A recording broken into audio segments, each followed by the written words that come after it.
A lot to talk about with the roundtable. Chuck Todd is here. Carolyn Ryan, bureau chief for the New York Times here in Washington. Michael Powell, former head of the FCC under President Bush. Mike Murphy, Republican strategist, and Congresswoman Loretta Sanchez. Welcome once again. Michael Powell, wow. A lot there with Round Paul, making it very clear that Bill Clinton is an issue in Hillary Clinton's campaign should it happen. It's fascinating to me because this is the week of talking about spouses, right? Who knows what the specific issue is, but I do think prominent spouses can play a role politically if you look at the problems that Governor McDonnell has as a consequence of actions of his wife. But the reality is these issues shouldn't matter. The country needs answers to really critical problems, including the economy. And, you know, the Clintons certainly are an intergalactic force of nature and have a huge constellation of powerful people surrounding them. But I don't think we should treat that machinery as invincible. I mean, we saw that in 2008 when people were sure that was an unassailable machinery, and it broke and it failed. And I think it's important for her not to have an air of inevitability or entitlement around her potential candidacy. Did you just say pay the New York Times? I was just going to say, this is the cover story of the New York Times. And Michael Powell just set it up. It's Planet Hillary. We'll put it up on the screen there. I think he set it up better than you guys intended to set it up. How do you react when you hear what Senator Paul said? Well, first of all, both Bill and Hillary have been in the public eye for such a long time. I really do believe that is in the past. Meanwhile, Hillary has proven herself over and over. But do you have an even stronger, more personal reaction to that Hillary Clinton would have to answer for this? No, Hillary, look what Hillary did. She was a great senator. I mean, she really was liked by both sides. She worked hard. She didn't and she did what a new senator was supposed to do, and she passed a lot of stuff for New York. Secondly, as a Secretary of State, I mean, she brought diplomacy back into the arena.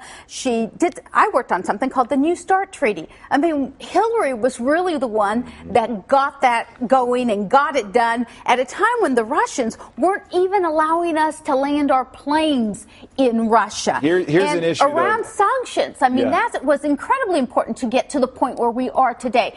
She has done a great job, and she is different than her husband. And I think, by the way, her husband is very positive in many ways. All right, let me get, but one of the issues that's raised in this piece in the New York Times Magazine is this.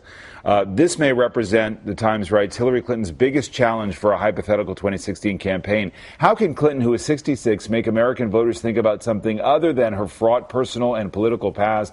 How can she present herself as someone hungry to serve rather than as someone entitled to office? This is a central question for her. She has this sort of dysfunctional dynastic family. But the question is, to what degree is she really in touch with what's going on in her party now?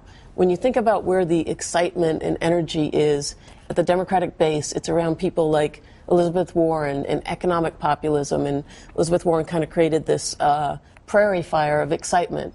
You saw that with de Blasio. And the Clintons have never really stood for economic populism. There are a lot of people out there, Democrats, ordinary Democrats, angry at Wall Street, angry that people were not criminally prosecuted, angry with economic stagnation, and these have not been central Clinton issues. So there's a big gulf between where she is and where the party is. I totally agree. I think she is perceived to be invincible, which is a terrifying place to be in early presidential politics, but she has three great challenges.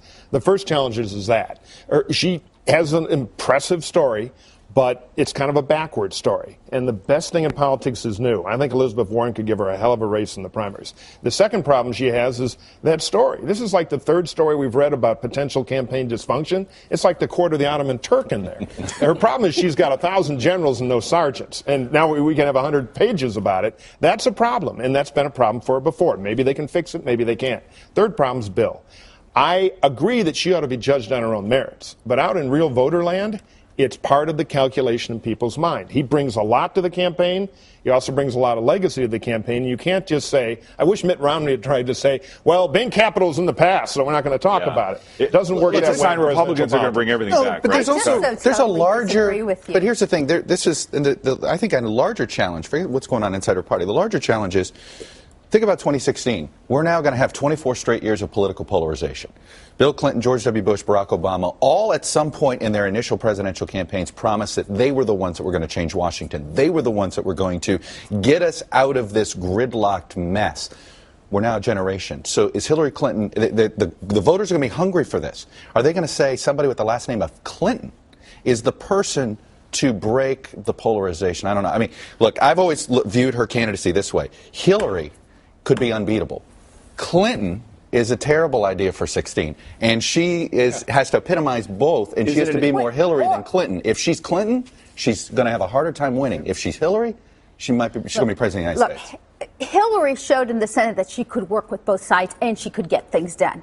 Hillary showed in the State Department, having gone there when she was so in a race against Obama, to go over there and to really suck it up and to get things done. I mean, the American people have seen that. She is very competent, and she's probably the best thing that we have going with respect to someone who can work across the aisle. Her competency to me is unassailable. The issue for me is how effective she'll connect with the modern voter. Right. After 4 years of being in the foreign policy apparatus, she really has been away from kind of the defining domestic issues, many of which have leaped tectonically over the last couple of years. Non-white influence in political activity, legalization of marijuana, gay marriage. I mean, there are a whole set of emerging issues that I really haven't seen them associated with, and their need to find connections with a voter that's about the future, I think, is the real challenge. Well, how do you